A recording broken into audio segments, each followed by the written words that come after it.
Hello bachcho, let's see the question and the question is an element having BCC structure has unit cell age is 400 picometer। मतलब question में हमें क्या है कि element दिया हुआ है जिसका एटॉमिक मास 100 दिया हुआ है एंड हैविंग बीसीसी स्ट्रक्चर है उसका, है ना। हमें डेंसिटी निकालनी है।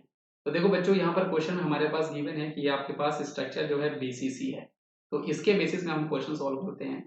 तो डेंसिटी का जो हमारे पास फॉर्मूला होता है बेटा वो आपके पास होता है Z into M A Q multiply by Avogadro number.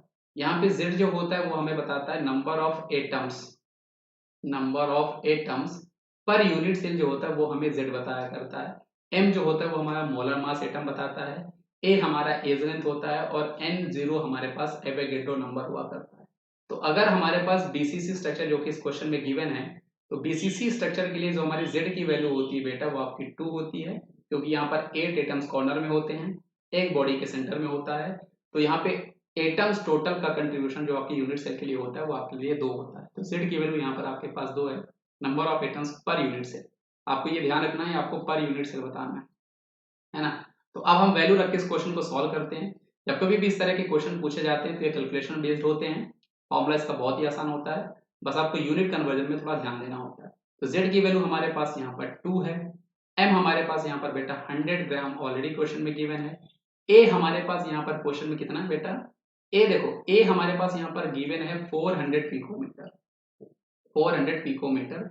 लेकिन क्वेश्चन में जो हमारे पास ऑप्शन है वो आपके सेंटीमीटर में है, मतलब आपको पिकोमीटर को कन्वर्ट करना पड़ेगा सेंटीमीटर में, और एक पिकोमीटर में हमारे पास होते हैं 10 to the power -10 centimetre. So 400 into 10 power -10 आपको सेंटीमीटर आपको यहाँ पर करना पड़ेगा, और सिंप्लीफाई करने पे ये आपके पास 4 इंटू 10 पावर -8 सेंटीमीटर हो जाएगा। यही वैल्यू हमें यहाँ पर रखती है 4 इंटू 10 पावर -8 सेंटीमीटर, इसका आपका क्यूब करना है, multiply by Avogadro number 6.023 into 10 power 23 आपको करना है। अब आप इसको सिंप्लीफाई जब करोगे बेटा तो 4 का क्यूब करोगे ये आपका 2 इंटू 100 होने वाला है, 4 का क्यूब हमारे पास 64 आने वाला है, ये आपके पास 6.023 आएगा, और पावर में कितना होगा 10 पावर -8 का क्यूब करोगे तो -24 होगा, 10 पावर 23 है तो 10 पावर यहाँ पर आपके पास -1 होने वाला है। और इसको जब फर्दर हम लोग सॉल्व करेंगे बेटा तो यहाँ पे डेंसिटी की जो हमारे पास वैल्यू आने वाली है वो एक्चुअल में आपकी फाइनली आएगी 5.188 ग्राम पर सेंटीमीटर क्यूब, जो कि बेटा हमारे ऑप्शन नंबर डी से बिल्कुल मैच कर रहा है। इसलिए इस क्वेश्चन का सही जवाब हमारे पास ऑप्शन नंबर डी होने वाला है। तो आई होप आपको ये कॉन्सेप्ट समझ में आया होगा बच्चों। Thank you.